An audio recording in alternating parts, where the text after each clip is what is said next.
Assalamualaikum warahmatullahi wabarakatuh. Alhamdulillahilladzi hadana lihada wa ma kunna linahtadiya laula an hadanallah. Ashhadu an la ilaha illallah wahdahu la syarikalah wa ashhadu anna Muhammadan abduhu wa rasuluh.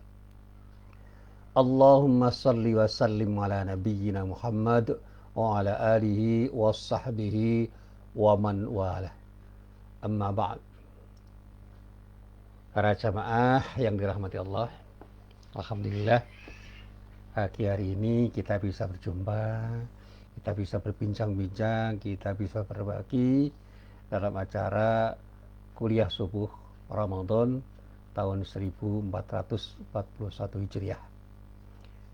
Kita senantiasa berharap mudah-mudahan puasa kita utamanya benar-benar menjadi puasa yang mendapatkan ridha Allah dan benar-benar menjadi sesuatu yang luar biasa bagi kita karena bisa melahirkan ketakwaan yang kita harapkan selaras dengan tujuan kita di dalam berpuasa.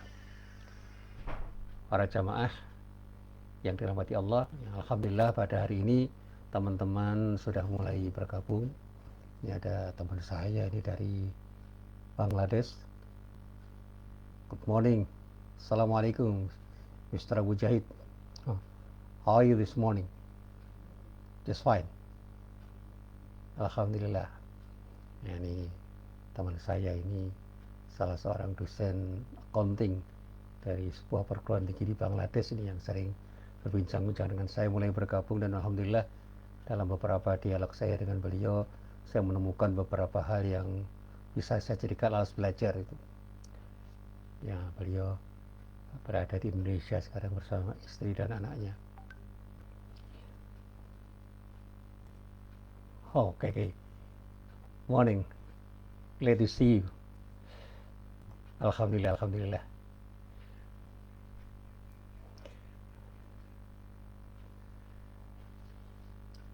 Para jamaah yang dirahmati Allah, pada pagi hari ini saya ingin mencoba mengkaji sesuatu yang terkait dengan proses pembacaan Al-Quran, baik yang saya alami maupun yang dialami orang lain yang saya cermati. Dari hasil pencermatan saya ini yang kemudian membuat saya mencoba untuk menggali apa makna proses dan hasil pembacaan Al-Quran ini. Para jamaah yang dirahmati Allah, orang bisa aja membaca Al-Quran kapanpun dan dimanapun. Bahkan kegiatan tadarus Quran itu kan menjadi budaya kita.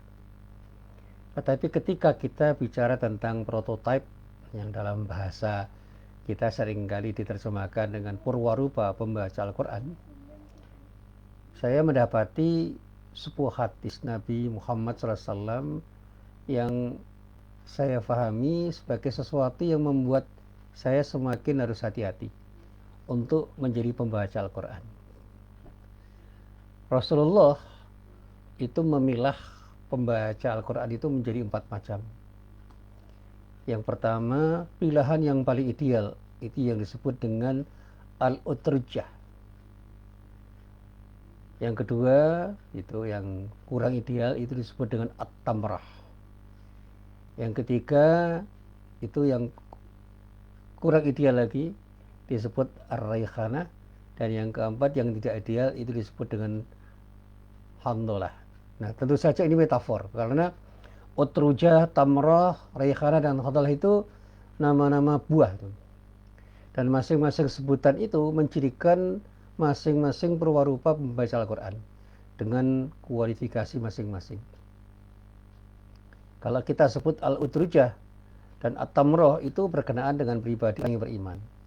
Sementara ar-raihanah dan al-khanzalah itu berkenaan dengan orang-orang munafik. Nah, diceritakan di dalam sebuah hadis yang berasal dari Abu Musa al-Ash'ari radhiyallahu an, bahwa Rasulullah sallallahu alaihi wasallam itu pernah bersabda dengan sebuah sabdanya, "Matalul mu'mini alladzi yaqra'ul Qur'an kama talil utrujah."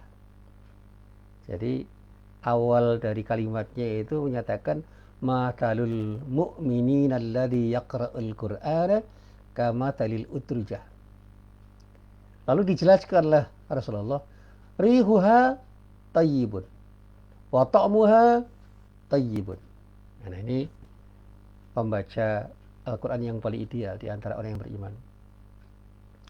Lalu ada kualifikasi orang yang beriman yang kedua yang membaca Al-Quran, yang menjadi pembaca Al-Quran disebutkan, wa mathalul mu'minil ladzi la yaqra'ul qur'ana kamathalit tamrah. Jadi yang kedua disebut wa mathalul mu'minil ladzi la yaqra'ul qur'ana kamathalit tamrah. Lalu Rasulullah menyebutkan la rihalaha wa ta'muha khulwun. Ini kualifikasi yang kedua. Nah, sementara di kalangan orang munafik itu disebut oleh Rasulullah juga dengan dua kualifikasi.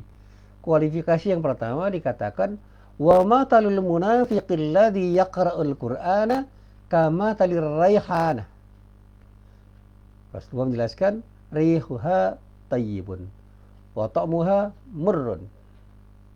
Lalu yang terakhir dikatakan wa matalul munafiqil ladzi la yaqra'ul qur'ana kama talil hanzalah.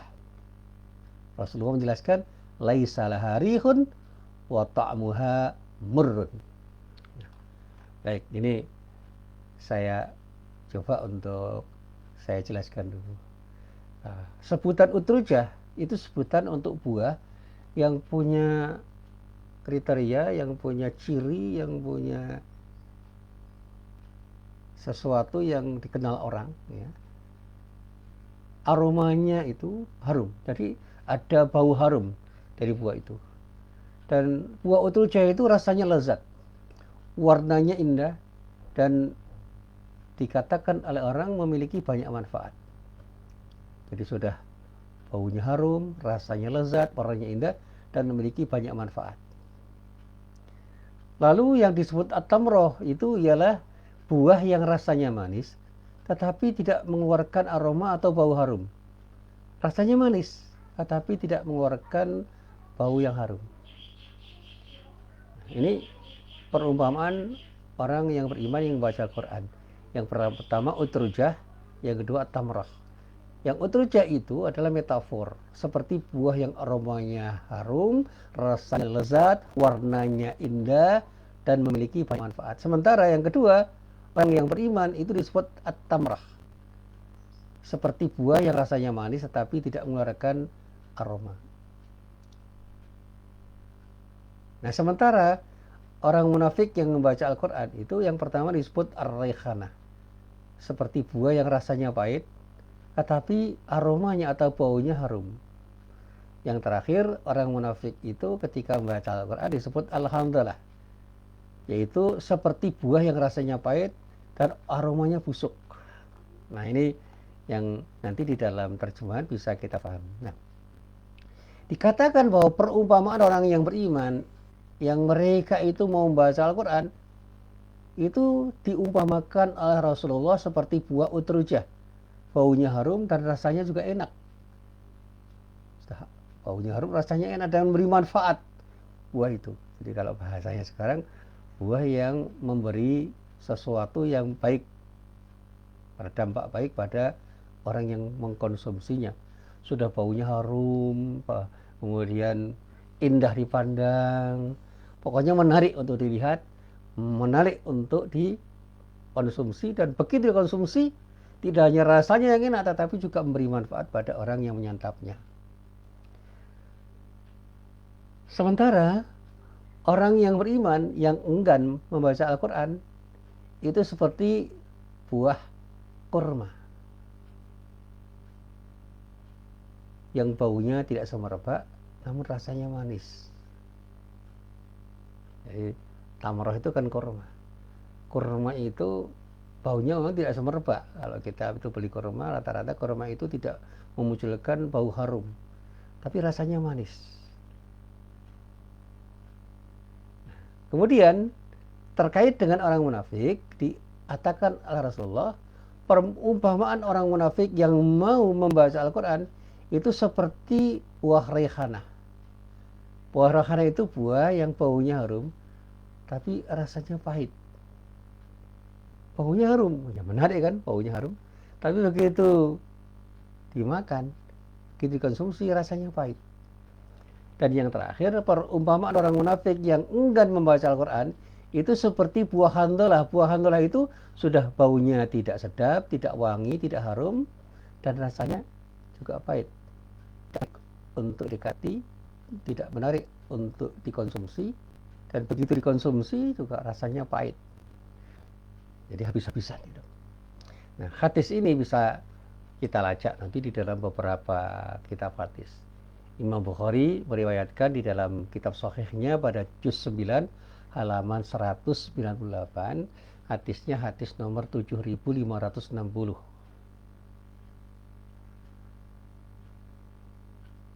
Nah, kemudian Imam Muslim meriwayatkan dalam Sahih Muslim pada juz 2 halaman 194, hadisnya hadis nomor 1896.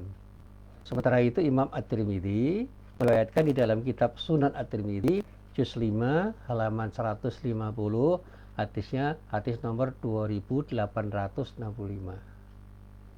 Imam An-Nasai juga meriwayatkan di dalam kitab Sunan An-Nasai juz 4 halaman 168, hadisnya hadis nomor 6733. Ibnu Majah juga meriwayatkan di dalam kitab Sunan Ibnu Majah juz 1 halaman 145, hadisnya hadis nomor 214. Imam Ahmad bin Hambal juga meriwayatkan hadis ini di dalam kitab Musnad Ahmad bin Hambal juz 4 halaman 403, hadisnya hadis nomor 19.630. Abu Dawud juga meriwayatkan di dalam kitab Sunan Abi Dawud juz 4 halaman 259, hadisnya hadis nomor 4829. Imam Al-Bazzar juga meriwayatkan di dalam Musnad Al-Bazzar juz 8 halaman 14, hadisnya hadis nomor 2985. Imam Al-Bayhaqi meriwayatkan di dalam kitab Syu'abul Iman juz 3 halaman 361, hadisnya hadis nomor 1821. Sementara Ibnu Hibban meriwayatkan di dalam kitab Sahih Ibnu Hibban juz 3 halaman 47, hadisnya hadis nomor 770. Dan semua hadis ini berasal dari sahabat Rasulullah yang bernama Abu Musa Al-Asy'ari radhiyallahu an. Nah, inilah mana hadis yang bisa saya lacak dan kemudian saya kutip untuk saya sampaikan kepada para jamaahnya. Nah, mari kita urai makna hadis ini. Nah, saya terkesan bahwa redaksi hadis ini sangat indah. Di dalam hadis ini ada penjelasan kepada kita tentang perumpamaan manusia berkaitan dengan kegiatannya, berkaitan dengan aktivitasnya ketika membaca Al-Quran. Saya katakan, sadar atau tidak sadar, sebagai seorang pembaca Al-Quran, ternyata diri kita masing-masing itu memiliki rasa dan aroma. Jadi apapun yang kita baca, itu akan memancarkan sesuatu. Ini yang dikatakan oleh Rasulullah dengan metafor punya rasa dan aroma seperti buah. Jadi setiap orang yang membaca Al-Quran itu memiliki rasa dan aroma tersendiri ketika orang itu membaca Al-Quran. Jadi ada sesuatu yang kemudian masuk dalam diri orang yang membaca dan memancar menjadi sesuatu yang rasa dan aromanya itu berbeda. Dalam arti pada setiap kehidupan ini, dimanapun kita dan kapanpun kita, bersama siapapun kita, sebagai pembaca Al-Quran, masing-masing diri kita sebagai pembaca Al-Quran itu memiliki pancaran kepribadian yang berbeda-beda.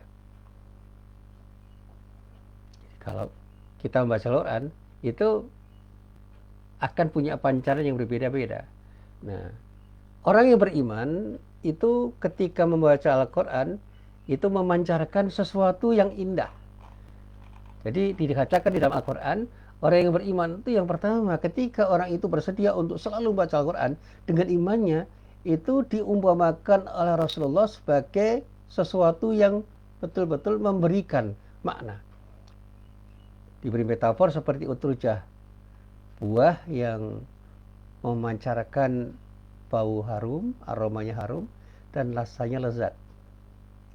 Jadi orang yang beriman itu seperti buah yang aromanya harum, rasanya lezat, warnanya indah, dan karena itu menarik untuk dilihat, dirasakan, dan dikonsumsi oleh siapapun.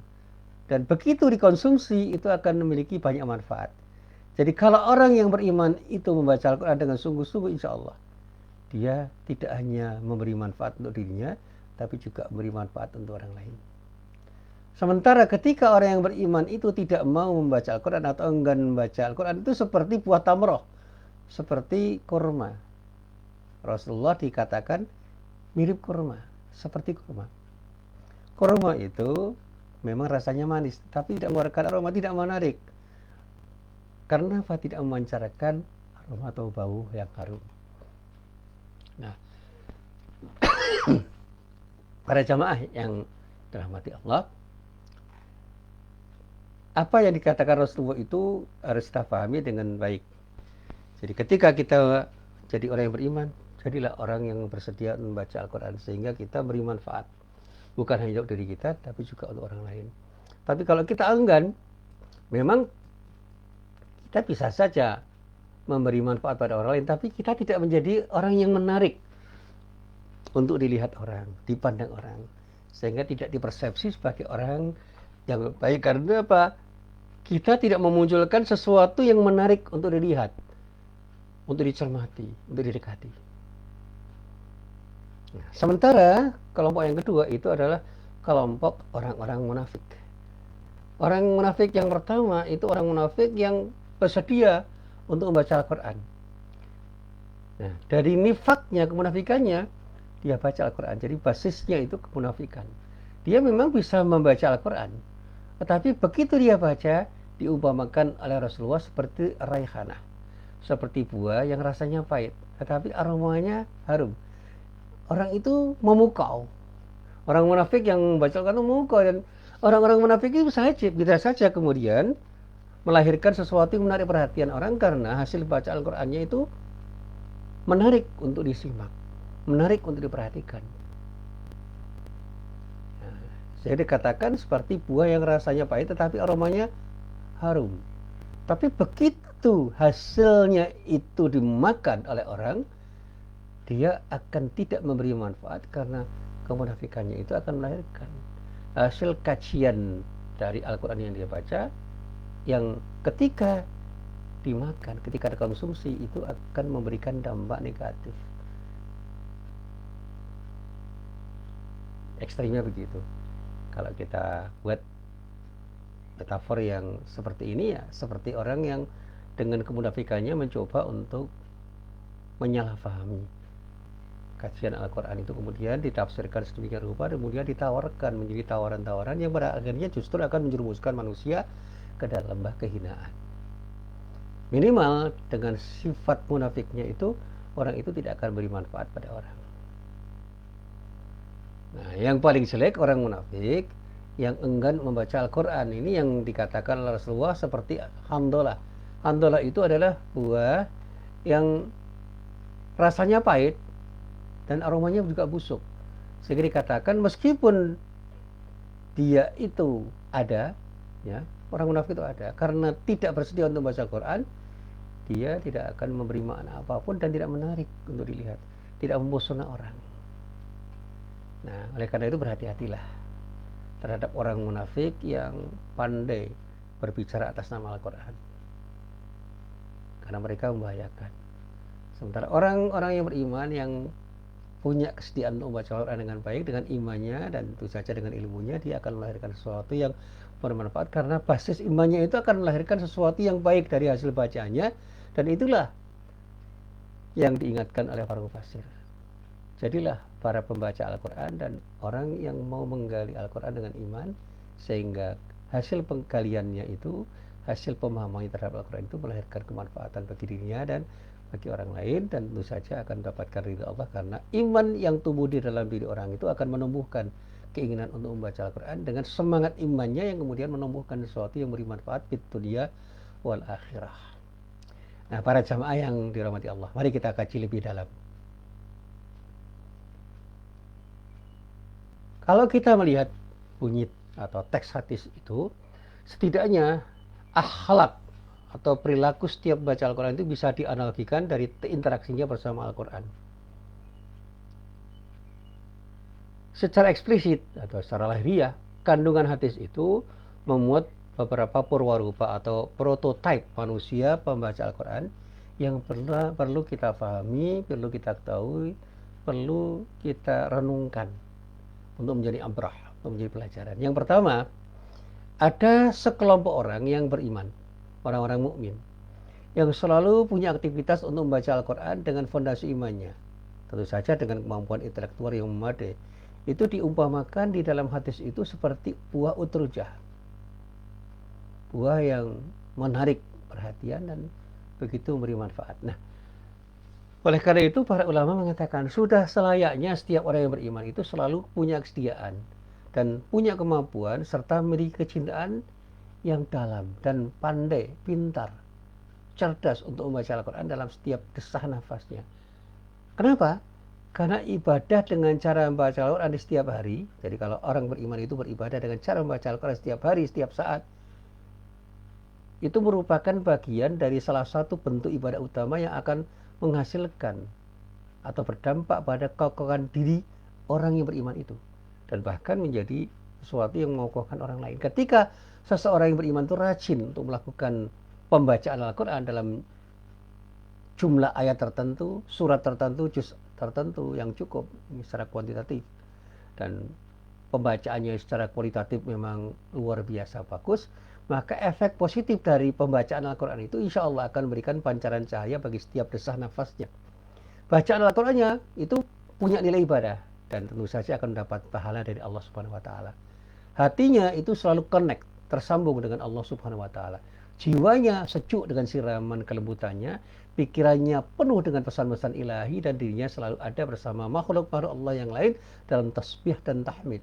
Dia selalu akan memuji Allah dan selalu dalam keadaan sadar untuk selalu hadir bersama Allah. Nah, tentu saja dari ketekunannya di dalam baca Al-Quran ini, orang yang beriman akan menjadi semakin baik, mudah mengingat Allah, sikap dan berhati-hati dari segala macam godaan setan yang berpeluang untuk membuat dirinya menyimpang dan berbuat maksiat. Dia akan selalu ada dalam khauf dan raja. Ada kecemasan jangan-jangan ridho Allah itu tidak mereka dapatkan, dan ada harapan mendapatkan ridho dari Allah. Ada harap-harap cemas itu.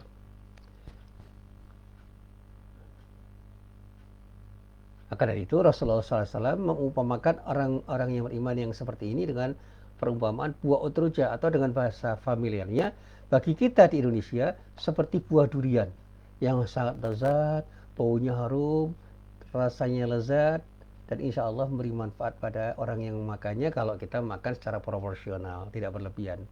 Nah, ini karakter muslim ideal. Jadi kalau kita itu pecinta durian, kita akan tertarik untuk membeli durian karena memang baunya harum, rasanya lezat, dan insya Allah kalau dimakan secara proporsional akan memberi manfaat. Tapi kalau tidak proporsional, apalagi ketika kita punya penyakit yang dengan penyakit itu dilarang oleh dokter untuk makan buah durian, ya jangan. Karena kalau kita makan berarti kita makan sesuatu yang tidak proporsional. Nah, ini yang pertama. Lalu kelompok orang yang beriman yang tidak punya kemauan dan kesetiaan untuk membaca Al-Quran, kemauannya itu rendah di dalam membaca Al-Quran, diumpamakan di dalam hadis itu seperti buah tamrah, buah kurma. Buah kurma itu cirinya tidak beraroma harum, tetapi rasanya manis. Nah, karena keimanan setiap muslim itu bertingkat-tingkat di hadapan Allah, maka ada juga orang yang beriman yang kurang mencintai aktivitas membaca Al-Quran. Dirinya bahkan rasa cukup punya aktivitas sekadar dengan beraktivitas, ya, yang memadai untuk dirinya, menurut pandangan dirinya. Misalnya dengan cara ya sekedar mengaji, tidak melakukan pembacaan Al-Quran dengan intens. Kalaupun dia membaca Al-Quran ya apa adanya, sekadar memenuhi kegiatan rutin membaca, seperti tadarus yang dilaksanakan di masjid-masjid, utamanya di seputar rumah kita. Sehingga sedikit pun tidak merasakan kenikmatan di dalam membaca Al-Quran. Akibatnya kewajiban membaca Al-Qurannya pun berada pada tingkatan terendah. Ya, na'udzubillah min dzalik. Ya, membaca itu baik, tapi kalau hanya sekarang membaca secara rutin sehingga menjadi kegiatan rutin yang tidak memberi makna apapun pada dirinya dan orang lain, itu meskipun berpahala tetapi tidak memancarkan sesuatu yang lebih bermakna. Padahal Rasulullah SAW sebagai gurunya Al-Quran bagi umatnya, guru dalam membaca Al-Quran bagi umatnya, punya nasihat, mewanti-wanti diri kita umat Islam untuk menjadikan pembacaan Al-Quran itu sebagai kegiatan rutin, tidak hanya sebagai kegiatan yang memaksa diri kita, tetapi kita merasakan lezatnya pembacaan Al-Quran itu, sehingga apa yang kita lakukan itu akan memancarkan cahaya dalam kehidupan kita sebagai indikator keimanan kita kepada siapapun yang berinteraksi dengan kita. Insya Allah kita akan mendapatkan pahala dari Allah atas dasar pembacaan kita, tetapi juga memberi makna pada diri kita dan orang lain karena kita membaca dengan intent. Ya. Sekali lagi, menjadi orang beriman itu sudah punya nilai plus.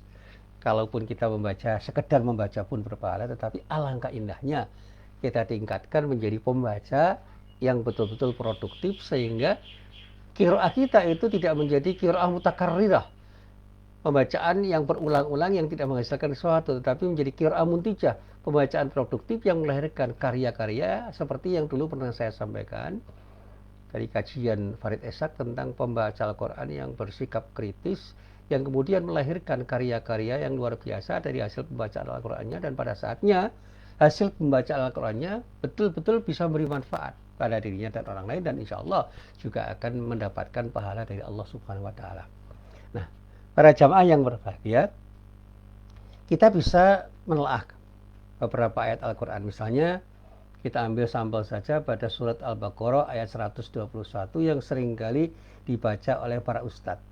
Di dalam ayat itu, ya, di dalam ayat 121 surat Al-Baqarah itu, ada satu ayat yang ini menjadi sesuatu yang sangat indah ketika kita coba kita renungkan. Jadi saya ulangi pada ayat 121 surat Al-Baqarah, Allah berfirman, A'udzubillahi minasyaitonirrajim. Alladzina atainahumul kitaba yatlunahu haqqa tilawatih. Ulaika yu'minuna bih. Wa may yakfur bihi fa ulaika humul khasirun. Yang kalau kita terjemahkan dengan terjemahan yang sedikit bebas, orang-orang yang telah kami berikan Alkitab padanya, artinya Allah sudah memberikan kitab itu kepada mereka. Mereka akan membacanya dengan bacaan yang sebenarnya, maksudnya tidak mengubah dan menakwilkan kitab yang diberikan itu dengan sekehendak hatinya. Jadi kalau dalam bahasa sederhana, tidak ngawur, membaca dengan penuh makna, karena apa? Dia betul-betul paham terhadap apa yang dibaca. Mereka itu beriman kepada Al-Quran yang dibacanya, kalau kita baca Alkitab itu dalam pengertian Al-Quran, dan barang siapa yang ingkar kepadanya, maka mereka itulah orang-orang yang rugi. Jadi kalau kita itu orang yang beriman, dan kita punya kesediaan untuk membaca Al-Quran dengan intens, dengan sungguh-sungguh, insya Allah apa yang kita pahami itu akan punya makna. Dan kita tidak akan mencoba untuk memahami Al-Quran itu dengan penyimpangan-penyimpangan makna. Karena apa?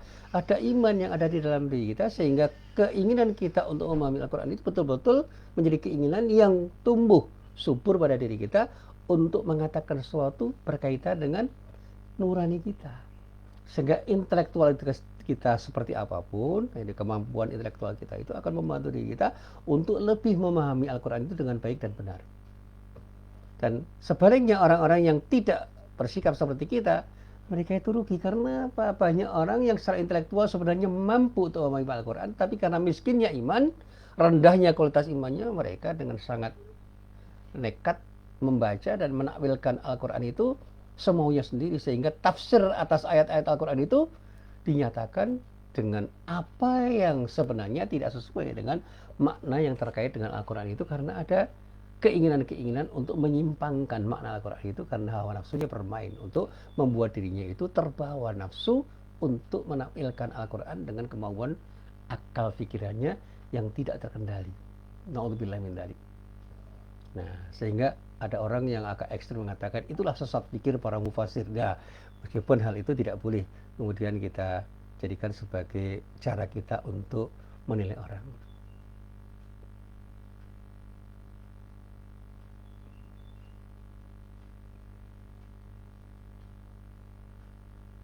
Baik, kita teruskan.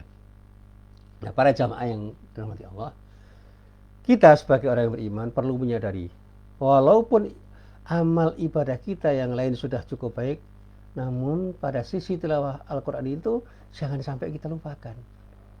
Kita akan bisa menjadi beraroma harum, karena keimanan kita pun akan menjadi sesuatu yang memandu kita untuk menjadikan diri kita punya aroma harum.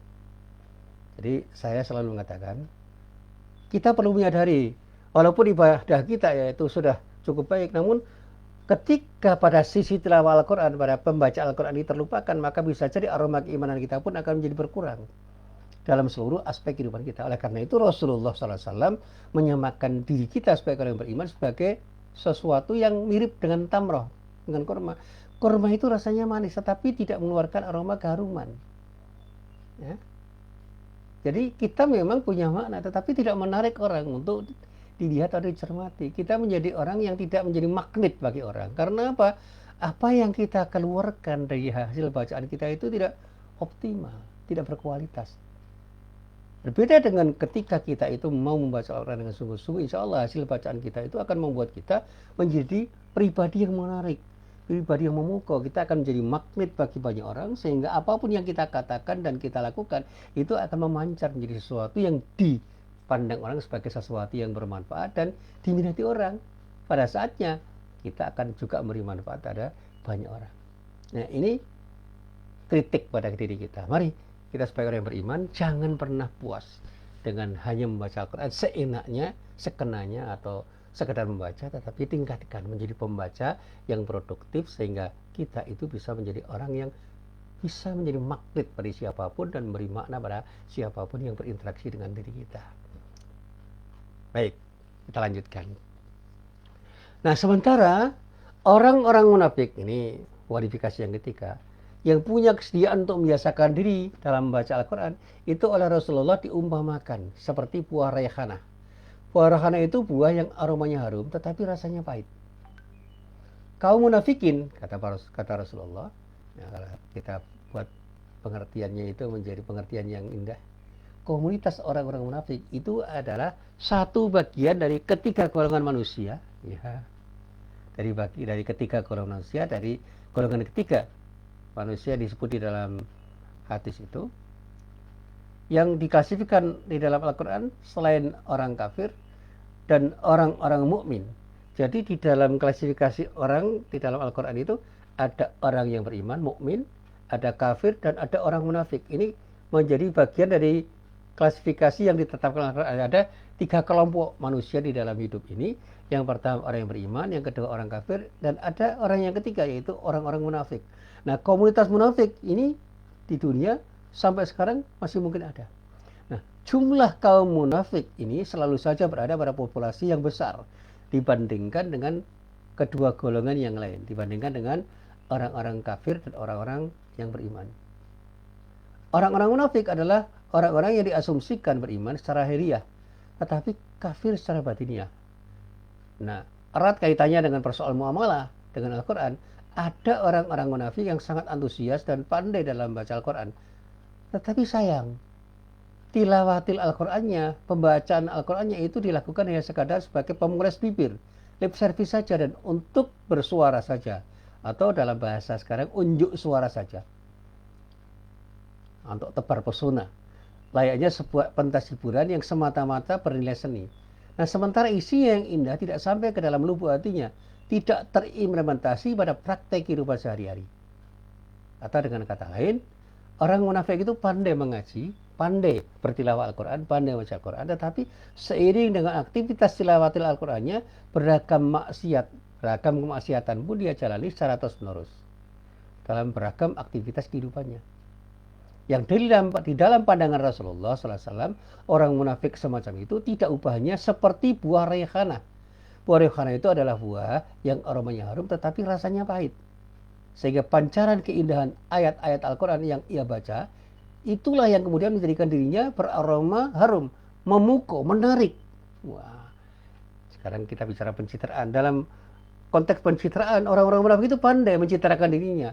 Sehingga hasil bacaan Al-Qur'annya kemudian melahirkan pribadi yang memukau di dilihat orang. Tetapi sayang, keharuman aroma Al-Qur'an itu hanya tersimpul di bibir saja, sementara isi kandungannya tidak diamalkan oleh orang itu. Oleh karena itu, jadilah dia dikatakan terasa pahit. Artinya apa? Apa yang dihasilkan oleh orang-orang munafik itu sebenarnya tidak bermakna. Kalaupun bisa dimaknai, maknanya negatif. Karena hasil pembacaan orang munafik itu ketika dicerna dan kemudian diimani dan diamini, itu bahkan akan menghasilkan sesuatu yang buruk bagi umat manusia. Dan sekarang ini saya kira masih ada kok hasil pembacaan orang munafik terhadap Al-Quran yang kemudian menjadi acuan bagi orang-orang Islam untuk dijadikan sebagai alas berbuat sesuatu. Nah, tentu saja hasil pembacaannya itu tidak akan melahirkan sesuatu yang memberi manfaat. Karena apa? Allah tidak ridho terhadap hasil penyimpangan dari hasil pembacaan ayat-ayat orang-orang munafik yang memang punya tujuan untuk menyimpangkan makna Al-Quran. Dan itu pernah saya tulis dulu dalam sebuah tulisan di sebuah jurnal ketika saya membaca ulang tentang keresahan Az-Zahabi. Ya, ada seorang ulama namanya Muhammad Az-Zahabi, Muhammad Husain Az-Zahabi itu nama aslinya. Itu menangare bahwa ada kesalahpahaman yang kemudian dituangkan menjadi hasil karya ilmiah yang itu membahayakan umat Islam. Itu keresahan-keresahan yang dibuat oleh Az-Zahabi yang kemudian ditulis di dalam sebuah bukunya. Yang kalau nggak salah judul bukunya itu Al-Ittijahat Al-Muharifah Fi Tafsiri Ayil Quran. Jadi ada tafsir ayat Al-Quran itu yang cenderung menyimpang karena memang disengaja untuk disimpangkan oleh orang-orang munafik dan itu berbahaya. Nah, karya-karya seperti itu juga dicermati oleh para peminat studi Al-Quran dengan kritik-kritik yang tajam secara keilmuan yang kemudian diluruskan dengan cara yang beragam untuk membuat kita sebagai para pembaca itu betul-betul mengerti arti penting sikap kritis ketika kita membaca karya-karya setiap orang ketika menghasilkan kajian-kajian Al-Quran yang beragam, termasuk kajian tafsir. Nah, kemudian yang terakhir, ada kelompok orang-orang munafik yang tidak memiliki antusiasme untuk membaca Al-Quran. Yang di dalam hadis itu diumpamakan seperti buah handolah, buah yang tidak punya aroma harum dan rasanya pun pahit. Nah, inilah yang dikatakan oleh Rasulullah sebagai orang yang paling jelek dari kelompok umat manusia. Jadi para jamaah, kalau orang-orang munafik itu enggan baca Al-Quran, ini orang-orang yang betul-betul jelek. Orang-orang yang telah memiliki sifat munafik tentu saja akan selalu dibenci oleh Allah. Dan ternyata dengan kemunafikannya, dia juga sama sekali tidak memiliki kesediaan untuk membaca Al-Quran. Sehingga sempurnalah keburukannya. Dan bisa jadi akibat dari kemunafikannya itulah yang menjadikan ia sama sekali tidak punya kesediaan untuk beriman kepada Al-Quran. Sehingga meskipun dia diajak membaca Al-Quran, dia tidak bersedia. Kalaupun punya kesediaan, ada keengganan. Sehingga mereka betul-betul berakibat buruk pada dirinya dan sama sekali tidak memiliki pancaran-pancaran yang indah karena tidak membaca sesuatu yang seharusnya dia baca. Jadi pribadinya tidak menarik. Dan padahal mereka punya kemampuan sesungguhnya kalau membaca Al-Quran, insya Allah akan menjadi sesuatu yang menarik. Nah, pancaran keislaman dan kelembutan yang ada di dalam dirinya itu tidak muncul di dalam kehidupan pribadinya dan kelompoknya. Karena mereka tidak bersedia untuk berinteraksi dengan Al-Quran. Bahkan aromanya pun menjadi nihil, kosong. Rasanya pahit sekali. Jadi sudah tidak menarik dan pahit. Habis-habisan. Aromanya pun menjadi nihil, kosong dan rasanya pun pahit. Nah, semua ragam penampilannya pun terkesan buruk. Dia tidak menjadi orang yang tercitrakan baik di hadapan setiap orang, termasuk di hadapan orang yang beriman. Jadi tidak memukau, apalagi di hadapan Allah Subhanahu wa taala. Sehingga wajarlah jika Allah mengancamnya dengan menyediakan tempat akhir mereka kelak di akhir zaman akan menjadi kerak neraka yang paling dalam. Naudzubillah min dzalik. Semoga Allah menjauhkan diri kita dari sifat yang satu ini, sifat nifaq. Nah, para jamaah yang dirahmati Allah, bercermin dari sabda Rasulullah yang sangat bagus ini, mari kita mulai merenung dan melakukan muhasabah. Kita coba untuk introspeksi bersama. Kita ini masuk yang mana? Di antara keempat sifat manusia yang disebutkan di dalam hadis itu. Untuk selanjutnya, mari kita berbenah diri untuk menyiapkan diri kita agar punya kemampuan dan punya keinginan untuk berinteraksi secara berkelanjutan dengan Al-Quran, sehingga kita menjadi pembaca setiap Al-Quran yang selalu hadir untuk membaca Al-Quran dengan fondasi iman yang kokoh, sehingga kita menjadi utrujah, orang yang beriman, yang tidak hanya menarik dilihat orang, tapi juga memberi manfaat pada setiap orang, dan insya Allah kita pun akan mendapatkan ridho dari Allah Subhanahu wa Ta'ala. Dan akhirnya, mari para jamaah yang dirahmati Allah, kita berdoa kepada Allah, kita bermohon pada Allah dengan harapan semoga Allah selalu berkenan untuk memberikan hidayah, memberikan taufiknya kepada diri kita, agar kita bisa memperbaiki diri kita di dalam berinteraksi dengan Al-Quran ini, sehingga diri kita bisa menjadi utrujah, menjadi seperti buah yang punya aroma yang harum, rasa yang manis, yang menyedapkan bukan hanya bagi diri kita sendiri, tetapi juga bagi lingkungan kehidupan kita. Dan insya Allah di dunia ini kita akan menjadi orang yang bermanfaat, dan di akhirat kelak kita akan mendapatkan pahala yang terindah dari Allah, yaitu surga yang dijanjikan oleh Allah.